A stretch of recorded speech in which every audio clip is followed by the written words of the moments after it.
بسم الله الرحمن الرحيم. الحمد لله والصلاة والسلام على رسول الله. الاجماع في الاحکام حجت قاطعہ. اجماع احکام کے اندر حجت قاطعہ ہے. سنت پر بیان ہونے کے بعد اب اجماع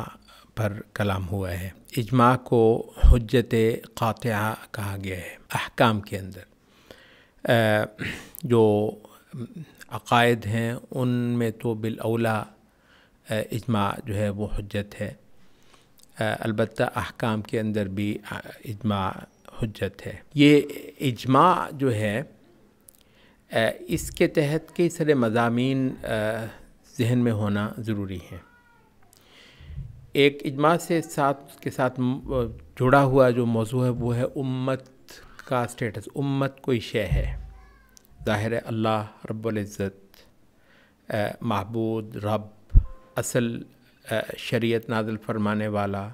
وہ تو ہے. اچھا، اس کے بعد اس نے ایک رسول مبعوث فرمایا ہے اور اس نے باقاعدہ تعلیم دی ہے ہمیں، وہ بھی ہے. مسئلہ یہاں پر ختم نہیں ہوا ہے. اس امت کو پھر جو وجود یہ اللہ نے اپنا دین اتار کر اور اس کے رسول نے اس دین کی تعلیم دے کر جس انسانی مجموعے کی تشکیل کی ہے احکام دین سے متعلق، ان کا بھی ایک سٹیٹس مقرر ہو گیا. ان کی بھی ایک حیثیت قائم ہو گئی ہے. یہاں تک کہ شریعت کے معاملے میں اللہ کے بعد اور اس کے رسول کے بعد اس سے بھی رجوع جو ہے وہ ضروری ہے. گو اس میں کسی ایک انسان کی یا دو کی یا 10 کی حیثیت نہیں ہے کہ وہ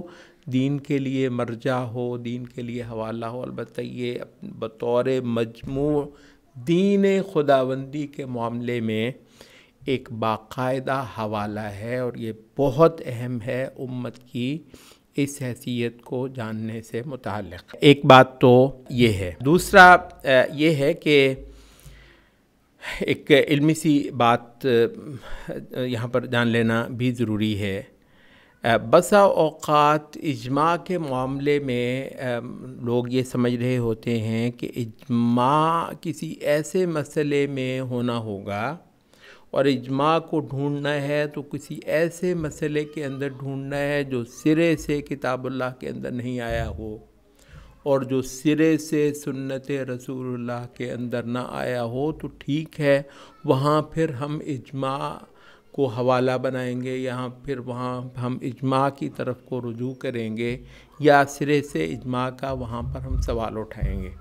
یہ بات ایک جو اہل علم ہیں ان کے لیے انتہائی عجیب و غریب یہ بات ہوگی اور وہ بڑے ہی تعجب سے آپ کی اس بات کو سنیں گے کہ جہاں اللہ کی کتاب نہ ہو اور جہاں اللہ کے رسول کی سنت اس مسئلے میں موجود نہ ہو وہاں جو ہے نا اجماع کو دیکھا جائے گا.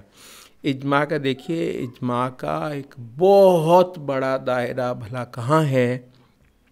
وہ ہے کہ نصوص ہی کو کس طریقے سے اس امت نے لیا ہے. اس مسئلے کو براہ کرم غور سے دیکھ لیجئے. انشاءاللہ اجماع کی یہ جہت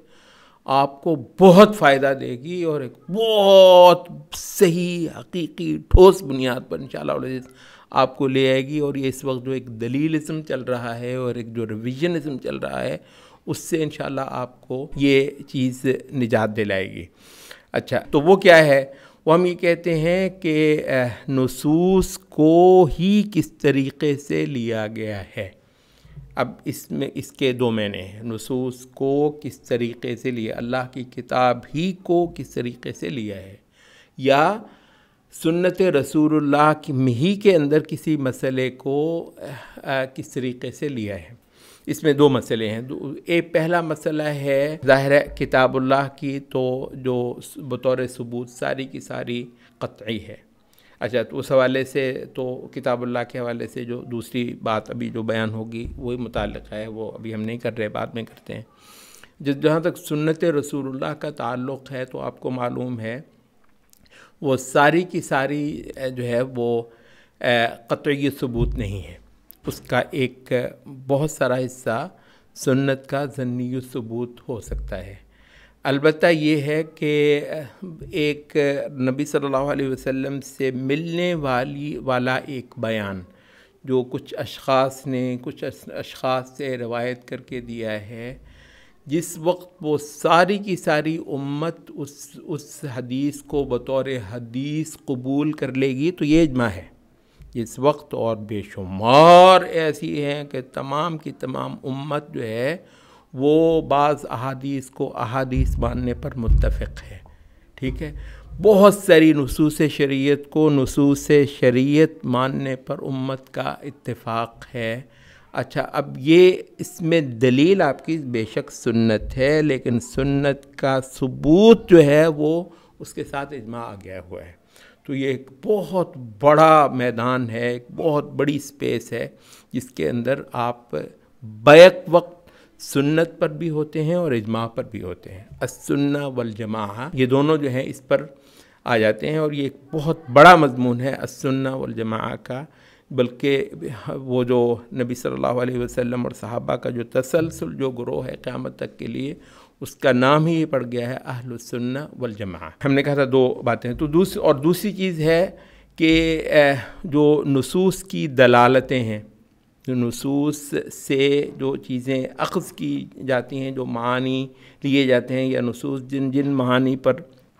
دلالت کرتی ہیں، اچھا یہ بات خود کتاب اللہ کے ساتھ بھی بالکل صحیح ہے کہ کتاب اللہ ثبوت کے لحاظ سے تو بالکل قطعی ہے، لیکن کتاب اللہ کا بہت سارا بیان ایسا ہے کہ جس میں دلالت جو ہے وہ ظنی ہو سکتی ہے، اور سنت رسول اللہ کے حوالے سے بھی ایک بہت بڑا حصہ ایسا ہوگا جو اپنی دلالت کے لحاظ سے ظنی ہوگا۔ اچھا، تو اب یہ ہے کہ اگر اس کی کسی دلالت کے اوپر کتاب اللہ کی جس دلالت پر اس امت کا اتفاق ہے، اور ایک بہت بڑا دائرہ ہے کتاب اللہ کی دلالتوں کو اس امت نے ایک ہی معنی پر لیا ہے، اور اس کے اندر اس دلالت پر امت کا بالکل کوئی ذرہ پر اختلاف نہیں ہے، اور سنت رسول اللہ کا ایک بہت بڑا ایسا حصہ ہے کہ اس کی دلالتوں پر اس امت نے پورا اتفاق کیا ہے۔ تو اب یہ دوسری بات آ گئی ہے کہ دلالتوں کے لحاظ سے بھی اب بیک وقت آپ جو ہے وہ سنت پر ہیں، اس لیے کہ دلیل سنت سے لے رہے ہیں، لیکن اس سنت کی یہی دلالت چلے گی اور دوسری کوئی دلالت جو ہے وہ نہیں چلے گی، تو بیک وقت آپ اجماع پر ہیں۔ اب آپ کو اندازہ ہو گیا ہوگا کہ یہ کتنا بڑا دائرہ ہے جس میں آپ کو کہا گیا آپ ہیں السنہ والجماعہ کے اوپر، تو السنہ والجماعہ۔ ہاں، پھر یہ ہے کہ کچھ مسائل ایسے ہو سکتے ہیں جو سرے سے کتاب اللہ کے اندر وارد نہ ہوئے ہوں، اور جو سرے سے سنت رسول اللہ صلی اللہ علیہ وسلم کے اندر وارد نہ ہوئے ہوں، تو ایسے مسئلوں پر بھی، اب بھی کے لفظ کو ذرا نوٹ کر لیجئے، کیونکہ بصورت دیگر اجماع بہت چھوٹی چیز ہو جاتی ہے، بھائی صاحب اجماع تو بہت بڑی شے ہے، بہت بڑی شے ہے، تو اس وجہ سے ہم کہتے ہیں کہ وہاں پر جو ہے آپ اس امت کے اجماع کی طرف رجوع کریں گے جس میں کتاب اللہ سنت رسول اللہ کا بیان نہیں ہے، اور اس میں انشاءاللہ العزیز اس امت کا متفق ہوا ہونا بذات خود انشاءاللہ ایک حجت ہے، اور یہ حجت جو ہے وہ ابن قدامہ نے بھی لکھا ہے کہ یہ حجت جو ہے وہ قاطعہ ہے۔ اچھا، یہاں پر اہل سنت میں سے بعض لوگوں نے اجماع کو حجت ظنیہ بھی کہا ہے، حجت قاطعہ کہنے پر وہ متفق نہیں ہے۔ اس پر مزید جو کچھ اہل تحقیق نے جو بیان کیا وہ کہتے ہیں کہ دراصل ایسا ہے کہ اجماع کے بھی مراتب ہیں۔ اچھا، وہ مسئلے جن پر دوسرے کسی قول کے نہ کا بالکل نہ پایا جانا قطعی ہو جائے، تو ایسا اجماع جو ہے نا وہ حجت قاطعہ ہے، وہ قطعی ہے، اور جس اجماع میں یہ اس کے مخالف کا پائے جانے کا ظن باقی ہو تو ہے، مطلب ظاہر ہے ظن ہے، صرف ہمیں معلوم نہیں ہے، اور بہت قوی امکان یہ ہے کہ اس پر کوئی اس کے مخالف نہ ہو، تو جس میں اس مسئلے کے مخالف قائل کا جو ہے نا وہ نہ پایا جانا ظن ہو، قطعی نہ ہو تو ایسا اجماع جو ہے اس کو پھر اجماع ظنی کہا جاتا ہے، یا پھر یوں کہہ لیں کہ ایسے اجماع کی حجیت جو ہے پھر وہ ظنی حجیت ہے۔ تو یہ بات مطلب درست ہے کہ بعض صورتوں میں یا بعض جو مراتب ہیں اس میں ہم کو، لیکن کہ وہ اجماع جس میں مخالف کا نہ پایا جانا قطعی ہو انشاءاللہ العزیز، وہ اجماع اس امت کے حق میں رہتی دنیا تک کے لیے ایک قطعی حجت ہے۔ اچھا، یہاں تھوڑا سا ہم جو ہے نا وہ یہ ذکر کرتے چلیں، کیونکہ اب آپ کو اندازہ ہو گیا ہوگا کہ خود کتاب اللہ ہی کی طرف رجوع میں اجماع کس قدر بڑی شے ہے، اور خود سنت رسول اللہ ہی کی طرف رجوع میں اجماع کتنا بڑا ایک اصل ہے ہمارا۔ تو یہ وجہ ہے کہ اس کے دلائل کو بھی ہم تھوڑا سا ذکر کرتے چلیں۔ یہ اس حوالے جو سب سے صریح آیت قرآن مجید میں آتی ہے، اور امام شافعی نے اس پر بہت زبردست کلام کیا ہے، وَمَن يُشَاقِقِ الرَّسُولَ مِن بَعْدِ مَا تَبَيَّنَ لَهُ الْهُدَىٰ وَمَن يَتَّبِعْ غَيْرَ سَبِيلِ الْمُؤْمِنِينَ نُوَلِّهِ مَا تَوَلَّىٰ وَنُصْلِهِ جَهَنَّمَ وَسَاءَتْ مَصِيرًا۔ اچھا، تو اس میں یہ ہے کہ رسول کے ساتھ مشاققت جو ہے، رسول کے ساتھ جو ہے وہ محاذرہ یا رسول سے کے مخالف جانا، تو یہ تو چلیں مطلب ظاہر ہے ایک اپنی جگہ پہ واضح ہے ہی۔ دوسرا ہے کہ وَيَتَّبِعْ غَيْرَ سَبِيلِ الْمُؤْمِنِينَ، المؤمنین کے راستے سے ہٹ کر جس نے راستہ چلا، مومنوں کے المؤمنین سب کے سب مومن جس راستے پر چل رہے ہیں اس راستے سے ہٹ کر جس نے کوئی راستہ چلا، تو اس کو ہم جو ہے نا وہ دھکا دے دیتے ہیں اور اس کو دوزخ میں جھونک دیتے ہیں، اور جو کہ بہت برا ٹھکانہ ہے۔ تو اس کے معاملے میں امام ابن کثیر کہتے ہیں والذی عول علیہ الشافعی رحمہ اللہ فی الاحتجاج علی کون الاجماع حجۃ تحرم مخالفتہ هذه الآیۃ الکریمہ، جس چیز پر امام شافعی نے بہت بنیاد بنائی ہے